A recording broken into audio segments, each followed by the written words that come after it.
በስመ አብ ወወልድ ወመንፈስ ቅዱስ አሐዱ አምላክ አሜን። ሕቶን መልስን ብዛዕባ ተፈጥሮና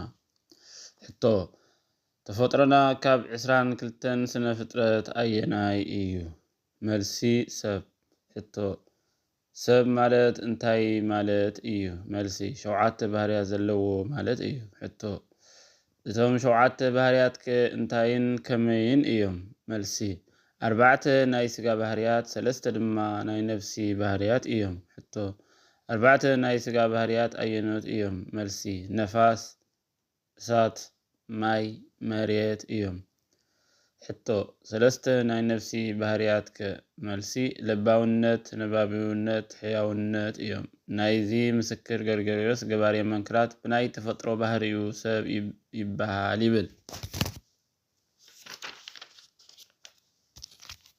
ምዕራፍ 2 መቅድም 5 አእማደ ምስጢር ወባህቱ በቤተ ክርስቲያን እፈቅድ 5 ቃላት እንግር በልቤ ነገር ግን ኣብ ቤተ ክርስቲያን 5 ቃላት በአእምሮ ክዛረብ እፈቱ። ቀዳማይ ቆሮንቶስ 14:19 በስመ አብ ወወልድ ወመንፈስ ቅዱስ አሐዱ አምላክ። በስመ አብ አሚንና አብ ወላዲ ኢልና፣ በስመ ወልድ አሚንና ወልድ ተወላዲ ኢልና፣ በስመ መንፈስ ቅዱስ አሚንና መንፈስ ቅዱስ ሰራጺ ኢልና፣ ምንም ህልውና አካላት ንምርዳእ 3 እንተበልና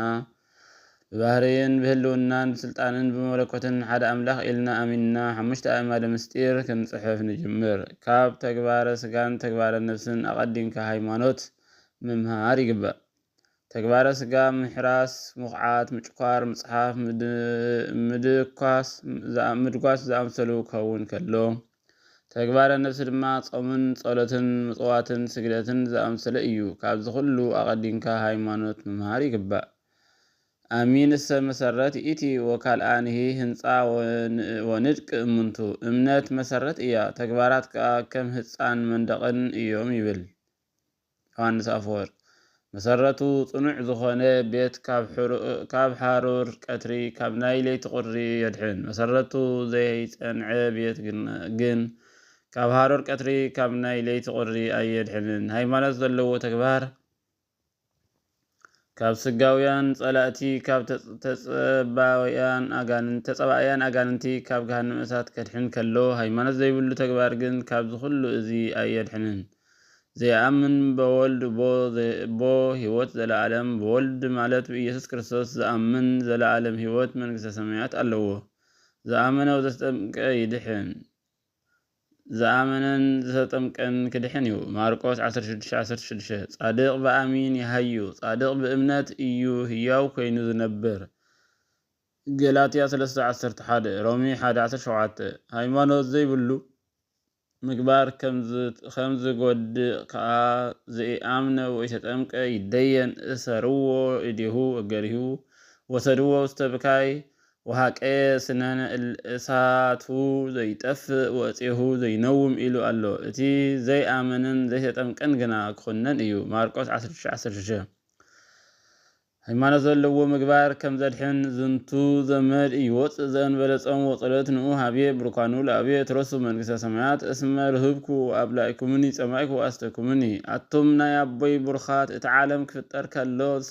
ዝተላለወልኩም መንግስተ ሰማያት ክትወርሱ ንዑ። ምክንያቱ ከዓ ጠምየ ስለ ዘብላዕኹምኒ ጸሚየ ስለ ዘስተኹምኒ ይብል ማቴዎስ 25:35 ምግባር ዘይብለ ሃይማኖት ከም ዝጎድእ እየአምረክም ውሁር እምኔ ርጉማን ውስተ እሳት ዘለዓለም ዘድልው ለሰይጣን ወለመላእክቲሁ እስመ ርህብኩ ወኢያብላዕኩምኒ ጸማእኩ ወኢያስተኹምኒ ኢሉ ኣሎ። እቶም ርጉማት ካብኣይ ረሓቑ፣ ናብቲ ንሰይጣንን አጋንንትን ዝተላለወ ናይ ዘለዓለም ሓዊ ኪዱ። ምክንያቱ ጠምየ ኣይብላዕኹምንን ጸሚየ ኣየስተኹምንን ኢሉ ኣሎ ማቴዎስ 25:42 አሚንካ ጽቡቕ ተግባር እንተዘይገበርካ ከም አጋንንቲ ምቁፃር እዩ እምበር ምግባር ደኣ ዘይብሎም ምዃን እምበር አጋንንቲ እውን ይኣምኑ እዮም። ለኢየሱስኒ አአምኖ ጳውሎስኒ አአምሮ። እቲ ርኩስ መንፈስ ድማ ንኢየሱስ እፈልጦ ንጳውሎስ እውን ኣይስሕቶን። ንስኻትኩም ግን እንታወት ኢኹም በሎም ግብረ ሐዋርያት 19:15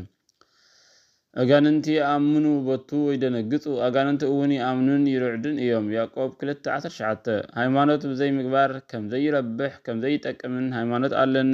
مقبار جين يبلين نزبل سب حق إلو هايمانوتو كدحنو تخيل إياه نعخا هايمانوت ألكا نعايكا مقبار ألن نزبل سب انت اللوسك هايمانوتكا كاب تقباركا فليخا آئين نزبل سب انت قاليو مقبار زي بالله هايمانوت موت يامو انتاي تطعمو هايمانوت كاب دقنيا ونوع سب كتمهار يقبا دقنتو كنعنقو بمنتاي فلات انت تبالي بأزرار بقو بأكايدو يفلات وعيلكا حديركا انت مرمركا يو بأزرار بقو يفلات يو منفساوي كونه سقاوي أماني كونه ويزي أماني بفريقو يفلات ويتاون وانفريهم تأمرهم إلو ألو انباركس بفريهم كتفلتوهم إخم ماتيوس 7:10 هايمانوت كا بأفكان بلبخان ممان يقبا انبر بأفكا أمينكا بلب مخحاد كم آريوس بلب أمينكا بأف مخحاد كم بيتروس مخان إيو بيتروس أون أكو بنسهاد ألوز لحان انبر بلبو تراي ممان أي تقامون ماتيوس 26:7-5 ስለዚህ ድማ ጎይታ ባዕሉ ዘሰአምነኒ በቅድመ ሰብ እነኒ አእምኖ በቅድመ አቡየ ዘበሰማያት ወዘሰ ክህደኒ አነኒ እክህዶ በቅድመ አቡየ ዘበሰማያት ኣብ ቅድሚ ሰብ ንዝኣመነኒ ኩሉ ኣነ ከዓ ኣብ ቅድሚ እቲ ኣብ ሰማያት ዘሎ ኣቦይ ከኣምኖ እየ ኢሉ ኣሎ ማቴዎስ 10:32 ጳውሎስ ሐዋርያ እውን ወአፍኒ ዘይአምን በቱ يصدق ولبني زي أمن بتو يدهن كما يسب لبو أمينو يصدق بأفو مسكر أون يدهن يبل رومي 10:10 حمشت أعماد مستير تباهلو مستير سلاسي مستير سقاوية مستير تمكت مستير قربان مستير تنسائي موتان إيام حمشت أعماد مستير تباهلو مستير سلاسي مستير سقاوي مستير تمكت مستير قربان مستير سلاسي مستير تنسائي موتان إيوم كريستيان كل إذوم حمشت أعماد مستير كمهارن زتمهار دما كستمرن يقبو آئنود مبال يوم كا عند غزا كم زتنع زياتهم دما نايم إمنان لبي بإمنة سلازة صنعيهم ቅድሚ እዚ ስነ ፍጥረት መምሃሪ ይግባእ እዚ ኩሉ እስመ ኩሉ ኬንያ እምችኑ ይታወቅ ጥበቢሁ ኩሉ ጥበበኛ በተግባሩ ይፍለጥ ከም ዝበለ ቀሌምጦስ ህንፃ ርኢኻ ነቲ ሃናፂ ስእሊ ርኢኻ ነቲ ሰኣሊ ምምስጋኖም ስለ ዝኾነ ስነ ፍጥረት ርኢኻን ፈሊኻን ከዓ ንእግዚአብሔር ምድናቕን ምምስጋንን እዩ ካብ ስነ ፍጥረት ቀፂልካ ድማ 5 ኣእማደ ምስጢር መምሃር كجباء خلو كاب 5 يوم مستير ممهار كجباء خلو كاب 5 يوم تقدم دما مستير سلاسي ممهار يجباء مقدمه كله نسبك سلاسي ريق قدم كله ناي سلاسي معرنت نمهر كم زبله ጨርሎስ مستير سلاسي قدم عالم مفتارو كم زلومي زمسغنو زلو بحادنتن بسلستنتن يمسغنو نيروم يوم من يمسغنوم نيرو انت تباله ببحر يوم يمسغنو نورو واكو ذناس سبات زفطرن سباتي نسم هابينه وኡቱ ካዝ ፈጠርና እዩ ፍጥረት ምስጋናን እንደሊ አይኮናን ምስጋናናስ ካብ ባህሪና እዩ ወለምጦስ سباتيو زمهابيو وداسيو زمزياهو بسغانو كابو ناي بحري يبل يوحنس افور من فطرنا سلاسي بمن كان امن بسلاسي خندي يوم حاده يوم ثلاثه يوم دما اذا احد ثلاثه وانز ثلاثه احد يسلسو اكلات يتوهادو بملكوت حاده خلو ثلاثه خلو حاده በአካላት ሰለስተ ይሆኑ በመለኮት ከአሐደ ይሆኑ ከም ዝበለ ባስልዮስ ዘቂሳርያ ምስጢረ ስላሴ ዝኽፈልን ዘይኽፈልን እዩ ይትከፈሉ በአካላት ወይ ይትከፈሉ በመለኮት ባስልዮስ ሉሊያን እንበለ ትድምርት ወህቡራን እንበለ ተለልዮ በአካላት ይፍለዩ በመለኮት ግን አይፍለዩን በዘይ ምሕዋስ ፍልያት በዘይ ምፍልላይ እውን ሓደ ይብሉ ሰለስቱ ምዕት ሰለስትነቶም በመንታይ እዩ ተተባህለ በስም በግብሪ በአካል ሓድነቶም በባህሪ በመለኮት በህልውና በፍቃድ ስልጣን እዩ ናይ ሰለስትነቶም ስም እንታይ እዩ አብ ወልድ መንፈስ ቅዱስ ናይ ሓድነቶም ስም እግዚአብሔር አብ አዶናይ ጸባኦት ፈጣሪ ሰለስቱ ስም አሐዱ እግዚአብሔር ሰለስተ አስማት ሓደ እግዚአብሔር ቄርሎስ ዘእስክንድርያ አብ አቦ ደአ ይበሃል እምበር ወልድን መንፈስ ቅዱስን አይበሃልን ወልድ ይበሃል እምበር አብን መንፈስ ቅዱስን አይበሃልን መንፈስ ቅዱስ እውን መንፈስ ቅዱስ ይበሃል እምበር አብን ወልድን አይበሃልን አብ ውእቱ ወኢኮነ ወልደ ወኢ መንፈስ ቅዱስ ወልድ ወልድ ውእቱ ወኢኮነ አብ ወኢ መንፈስ ቅዱስ መንፈስ ቅዱስ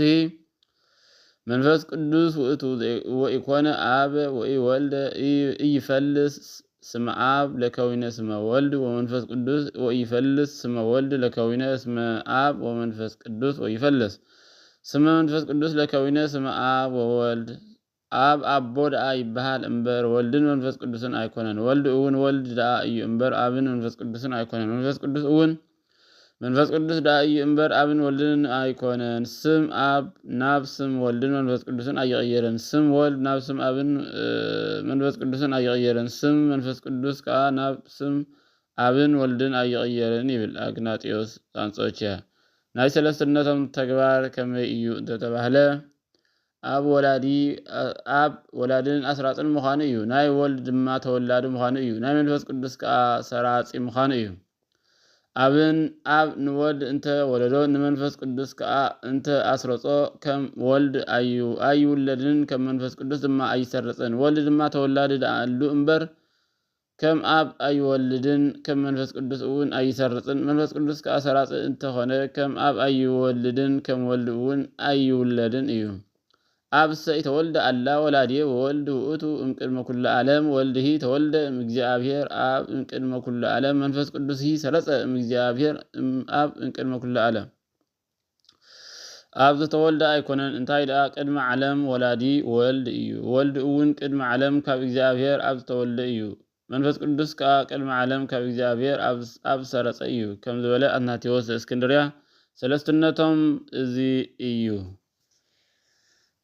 كان فؤاده كتلنا سبحان እግዚአብሔር ወላዲትን ድንግል ወለመስቀል ክብር ተአኩቶ ይሰበህ ስሙ ለእግዚአብሔር አምላክነ ወጥረው ክል ጊዜ ወክል